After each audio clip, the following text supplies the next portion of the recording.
Pria ini sedang mengaduk sebuah campuran tanah. Ini adalahnya caranya untuk bertahan hidup. Tentu saja ini bukan untuk dimakan, tapi dia ingin menggunakan bahan tersebut. Tidak lama sebelumnya di Mars terjadi suatu badai, dan pria ini tidak beruntung terperangkap di dalamnya. Dan semua timnya mengira dia sudah mati, lalu menyalakan roket dan kembali. Dan dia ternyata masih hidup, dan di badannya ada tertusuk suatu benda tajam. Dia berusaha menahan rasa sakitnya.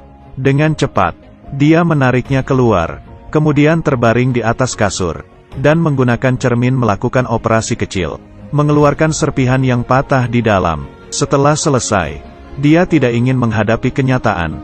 Dirinya sendiri terkurung di Mars, menunggu rencana selanjutnya. Setidaknya harus menunggu 4 tahun. Dan dia harus mencari cara untuk bertahan hidup. Dia mulai merapikan barang-barang yang tersisa. Makanan untuk 6 orang. Hanya cukup untuk dirinya bertahan selama 400 hari. Tapi untungnya dia menemukan sebungkus kentang, dan menemukan pupuk yang ditinggalkan temannya. Kentang dicampur dengan pupuk. Dia mulai membuat atap plastik yang mudah. Kemudian mengambil tanah dari Mars. Kemudian menumpahkannya ke lahan yang dibuatnya. Dan menggunakan sekop membuatkan garis. Kemudian pupuk dicampur dengan air. Dan mengubahnya menjadi tempat bertanam. Dia mengeluarkan 1 sendok pupuk, dan memasukkannya ke dalam tanah. Lalu di atasnya diletakkan potongan kentang. Lalu menambahkan air. Menunggu beberapa waktu. Sudah bisa mendapatkan hasil panennya, yaitu kentang kecil. Tapi airnya yang sedikit sama sekali tidak cukup. Tapi untungnya dia mengerti kimia. Jadi dia membuat sendiri alat yang sederhana. Ia mencoba mengekstrak hidrogen, lalu dibakar. Dengan begitu bisa mendapatkan air. Dia berhasil. Tapi saat itu tiba-tiba terjadi ledakan. Hidrogen yang dikeluarkan membuat terjadinya kebakaran. Kedua kalinya dia menggunakan pelindung. Dengan pengalaman dan ajaran sebelumnya, dengan cepat dia sudah menyelesaikan alatnya. Setelah semalaman dia kembali ke lahannya, dan memegangi pembatasnya, dan benar-benar basah. Selanjutnya, dia tiap hari melakukan sesuatu di dalam lahannya. Akhirnya di hari ke-58, dari tanah sudah tumbuh kecambah kecil. Dia adalah harapan sang pria. Adanya bahan makanan tidak memberinya jaminan tidak akan mati. Dia juga terus mencari cara untuk menghubungi bumi. Kemudian dia menyetir mobilnya sambil mendengar lagu.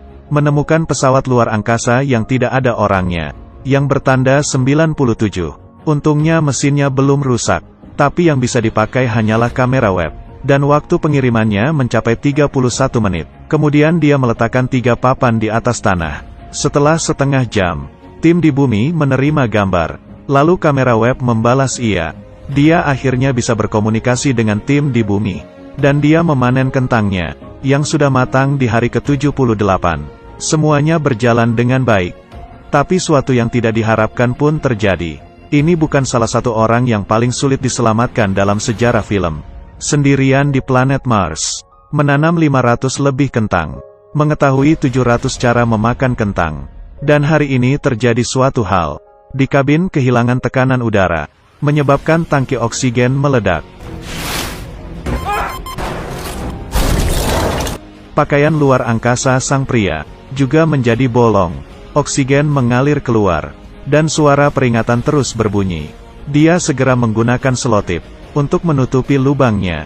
Untungnya tidak apa-apa, tapi kentang di dalam lahannya sudah tidak terselamatkan.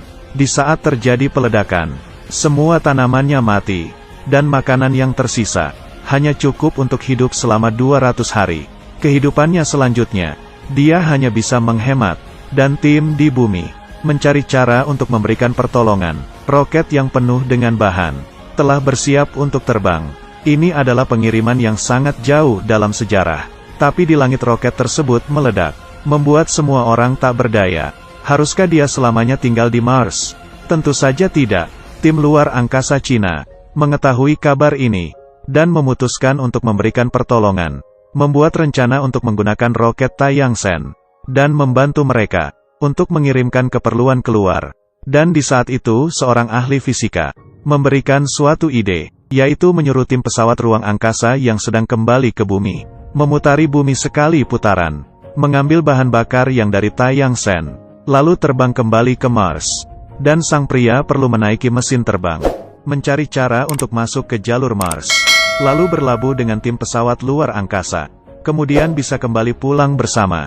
Waktu pulang pergi ini memerlukan para tim untuk bertahan selama 533 hari di luar angkasa, dan tidak boleh melakukan kesalahan sedikit pun.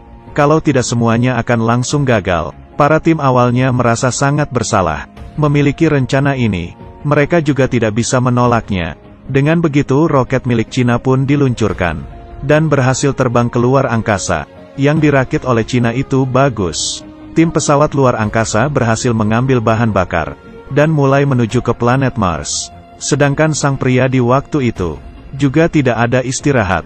Dia mulai melakukan sesuatu pada mobilnya, yaitu membuat sebuah lubang, lalu mencari cara untuk meletakkan semua keperluannya.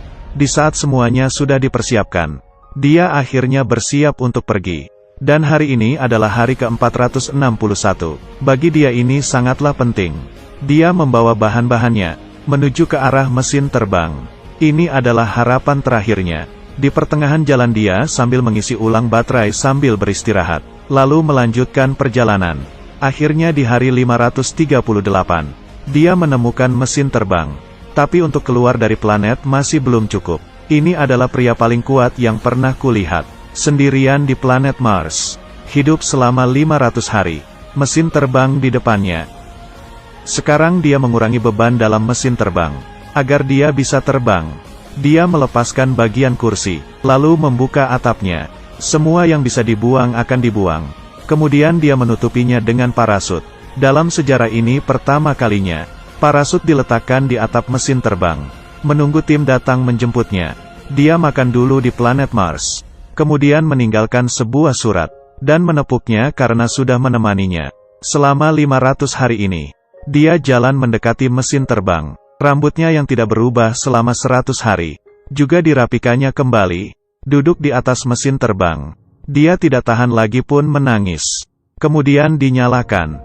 Mesin itu pun melaju ke langit, menuju keluar angkasa dengan kecepatan tinggi. Kemudian pria itu pingsan, dan mesin terbang bersama pesawat tim dengan kecepatan sama, 42 meter per detik. Dengan kecepatan ini mereka tidak akan bisa bertemu. Saat itu ketua tim terpikirkan suatu ide. Dia menutup pintu udara, lalu menggunakan bom untuk melepaskan pintu udara. Terdengar suara ledakan. Gas di tangki dievakuasi seketika. Gas-gas ini membentuk dorongan terbalik, memaksa pesawat ruang angkasa untuk melambat. Kemudian kapten menggantung tali, dan bertemu dengan sang pria. Tapi panjang tali ada batasnya. Mereka masih ada tersisa beberapa jarak. Dan di saat itu sang pria membuka pakaiannya, agar udara keluar dan mendorongnya. Dia bergerak di luar angkasa, berusaha keras mengendalikannya. Tapi mereka masih gagal untuk saling berpegangan. Untungnya dia menarik talinya. Kepala tim pun juga tidak berhentinya mendekat, berputar berkali-kali di luar angkasa. Pada akhirnya berhasil menangkapnya. Rencana pertolongan pun berhasil. Orang-orang di bumi pun bersorak gembira. Beberapa tahun kemudian, sang pria menyadari kecambah kentang di kakinya. Hai teman. Dia juga menjadi profesor luar angkasa yang luar biasa. Menarik perhatian para generasi muda untuk terus semangat dan pantang menyerah. Tidak berhentinya menemukan suatu masalah, lalu mencari cara untuk menyelesaikannya. Saat menghadapi kesusahan janganlah kabur, tapi harus menghadapinya. Menghadapi gagal bukannya marah atau menyerah. Selangkah demi selangkah, mungkin saja, kamu juga bisa kembali pulang dari planet Mars. Aku adalah Dongfang, terima kasih sudah tonton.